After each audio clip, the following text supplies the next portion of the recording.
It's indeed very joyful to see all the young minds here. I feel very grateful to be invited to such an occasion.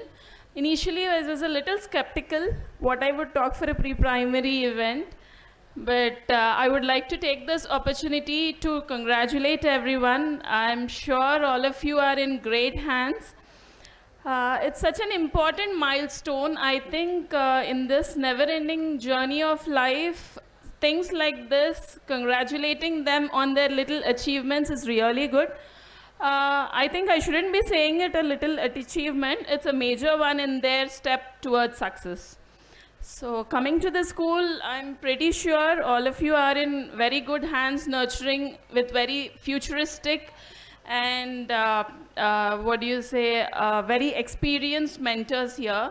I was really surprised hearing to this home PTM, which is such a great concept. A development of child should the way we were brought up, the way we learned in schools, where parent-teacher meeting used to be such a big day for us. So, and making it so comfortable for the parents, for the students, so they come up with their experiences going to their place is such a holistic thing. So, I'm very impressed by this aspect. And I congratulate all the parents. You have taken such a big step in choosing the best for your precious little ones. I remember when I was probably in my 9th or 10th, my dad used to pick up from here at 4 o'clock in the morning, drop me at Omega, and then he used to go walking, come back and pick me up at 7:30 in such a busy schedule of theirs. So, as a mom of a toddler now, it's so difficult to give time to our little ones, and it feels so very overwhelming to even think our parents did so much for us. We are not even able to do that. So, I'm sure all of us would want to do. And now in this era of corporates, it's really difficult to choose which school is best for your child. Obviously, all of us would want to give the best for our children. It's really difficult. It's too good to be true looking at all these things, but really nice. So on this day, I would really take this opportunity to talk about two aspects as a doctor for this pre-primary lot. I don't get to speak to the pre-primary parents or the children or the concerns, but out of my experience, the two things I would like to advocate. First thing, these young minds are very curious. This generation Z is not like the way we were, not at all. So I think we should start learning from them and teaching them and guiding them. That is the first thing. We can't bring them up the way we were brought up. We can't bring them up the way we experience things and ask them to experience the same way. Now they are exposed to so much of information. There is everything at their fingertips. So, and their curiosity also matches to that level. So it is very difficult to expect them to be the way we were, expect them to behave the way we were doing it.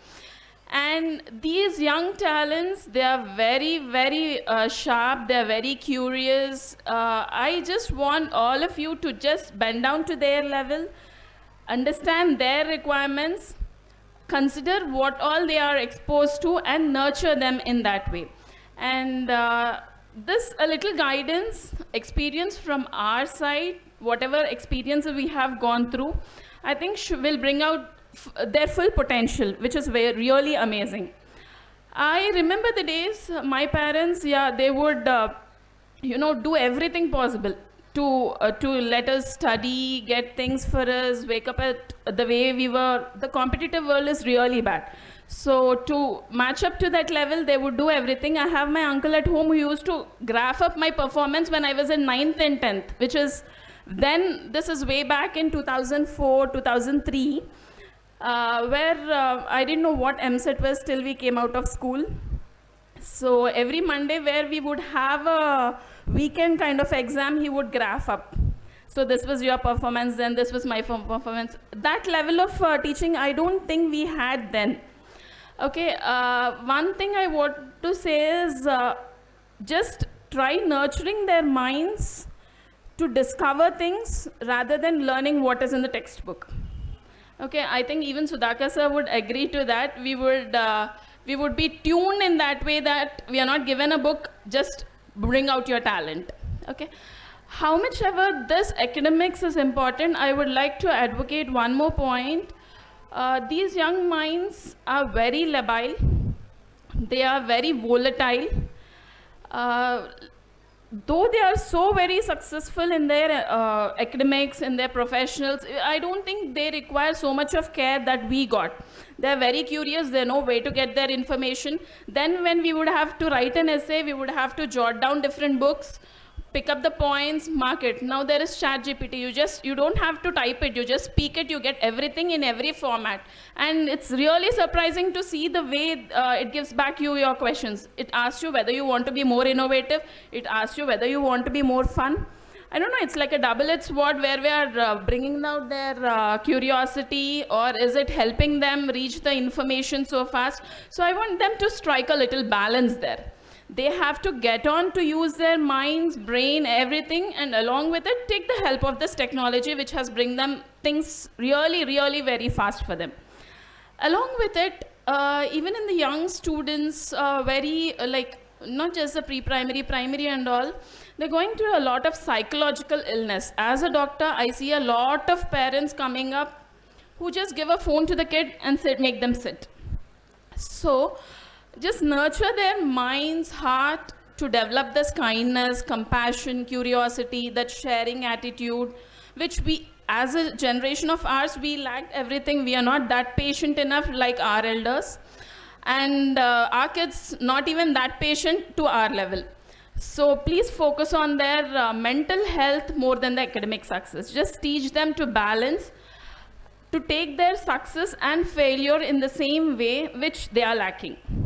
Though just Generation Z is so fast in achieving everything, they don't have to be taught, they achieve everything. But when it comes to their emotional aspects, when it comes to just channelizing their thoughts or controlling their emotions and all, they are very bad at it.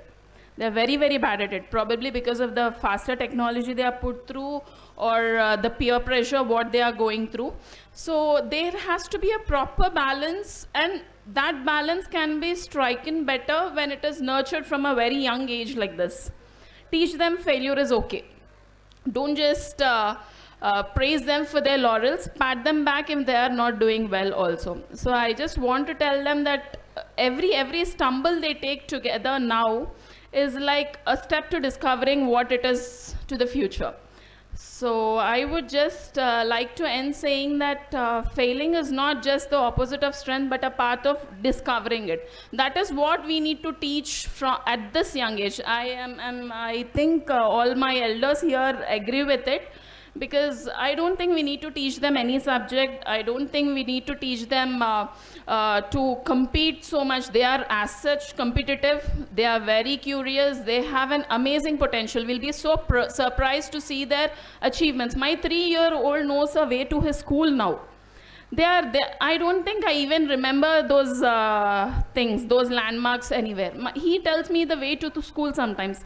So we don't have to teach them. I think we have to teach them now to channelize their emotions, to put their thoughts into actions, to tell them that failure is okay, which this generation is deprived of. Okay, I think I made a little point to all these young parents here, for all these amazing, beautiful young children. So along with you, I am here. I am really, really happy to see the kind of concepts that come up in this new generation, to tackle this new generation in school, like the Space Day and everything. So congratulations once again. Thank you. Thank you so much.